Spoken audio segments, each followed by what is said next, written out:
manager at the Chief Data Office at HSBC UK.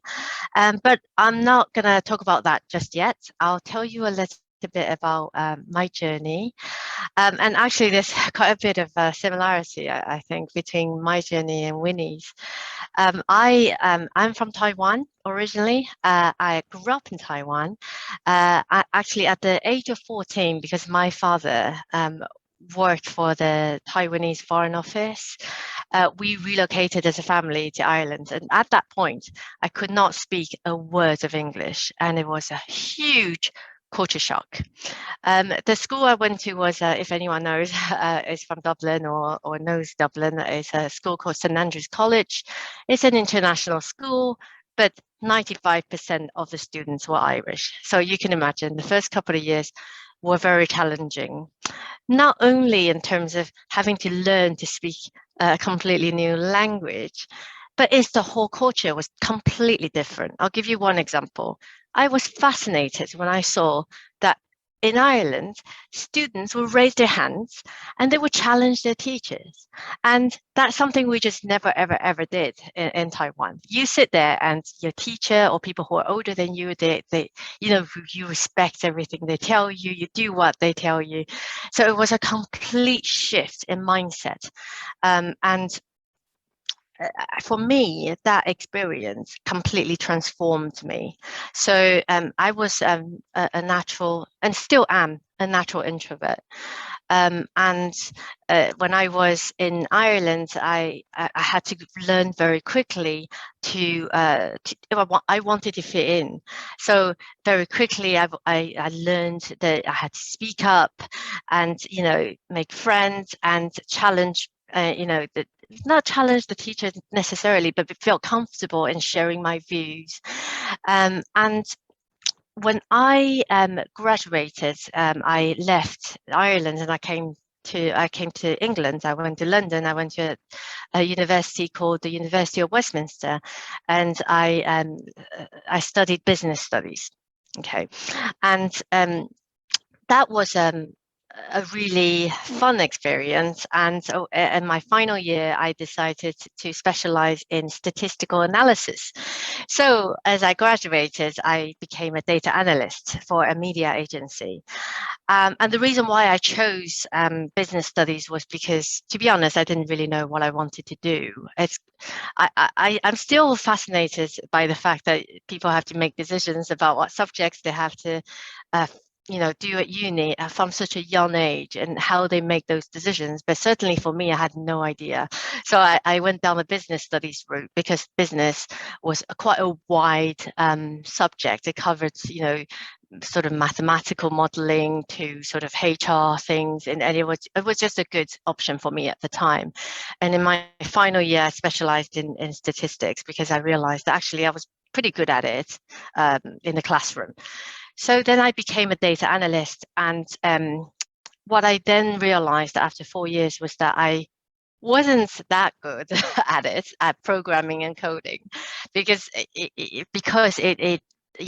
required a certain set of real attention to detail and good with the being very patient with the coding language, and I just knew that I was never going to be amazing at it.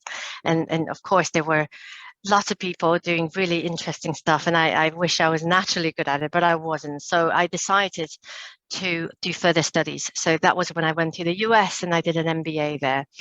And after that, still wasn't quite sure at that time what I wanted to do. But what I realized was that I really enjoyed problem solving.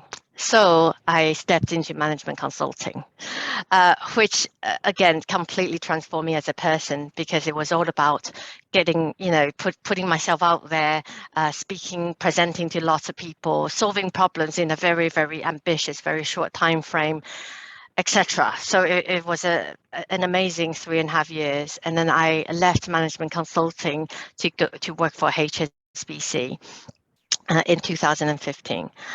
So in a nutshell, what I do today is I sit in a chief data office, and I focus on two things. The first is I lead our data literacy effort.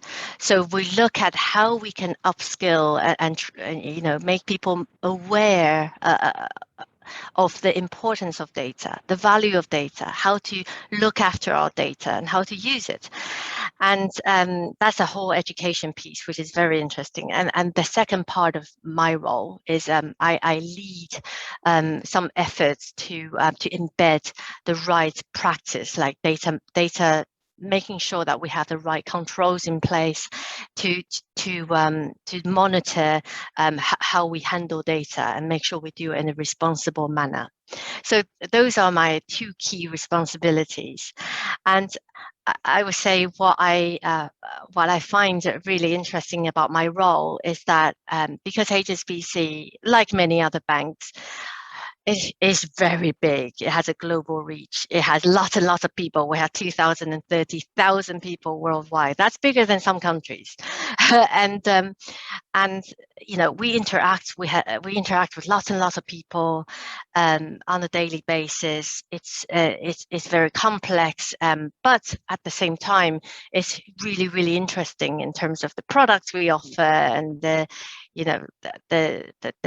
customers that we have, and we have lots and lots of data, and I really enjoy that element of just the breadth of exposure to the various different things and countries and the products and the talent across the organization. I find that element very, very interesting. Now, back to sort of my journey and how that ties into my role. I think that there's a couple of things there that I would say I have realized. The first thing is your first job doesn't define you, where you end up. As you know, from my journey, I sort of jumped around a bit. I was a data analyst, then I went to do an MBA, then I became a management consultant, and now I'm at HSBC. Your first role doesn't define you. And as Winnie said, your first degree doesn't define you. So have comfort in the fact that your journey can evolve, and every job, every role you take up is going to be a value add. When we recruit people, we don't focus on just one skill set. Take the time to explore and be open-minded. My second learning is that who you are naturally, you can change that. Because today I speak to hundreds of people sometimes on calls. I'm doing things I never thought that my 14-year-old self thought that I would, because I'm such an introvert. But actually, by going to the US to study, and by going into a profession where I knew I had to do a lot of public speaking and interaction with people, doing things that I knew I'd be really uncomfortable doing, has completely changed me. I still feel nervous. I still feel the fear. But because I do it so much, it doesn't come across when I'm doing it. So I would say, be fearless, challenge yourself. Whatever makes you feel uncomfortable, go and do it. That's the best way to develop yourself. The third one I would say is actually the most important skill that we look for when we are recruiting is people skills and your attitude and your behaviors. And what I mean by that is, you hear the phrase that people they won't remember what you do, but they will remember the way you make them feel. And that's very, very true in my everyday interaction with people. The people who are successful in their roles are the people who care about other people, can handle things and influence people in a very, democratic way, in a very sort of supportive way. That's our whole culture at HSBC, and those are the people who do well. It's actually more about that softer side of things.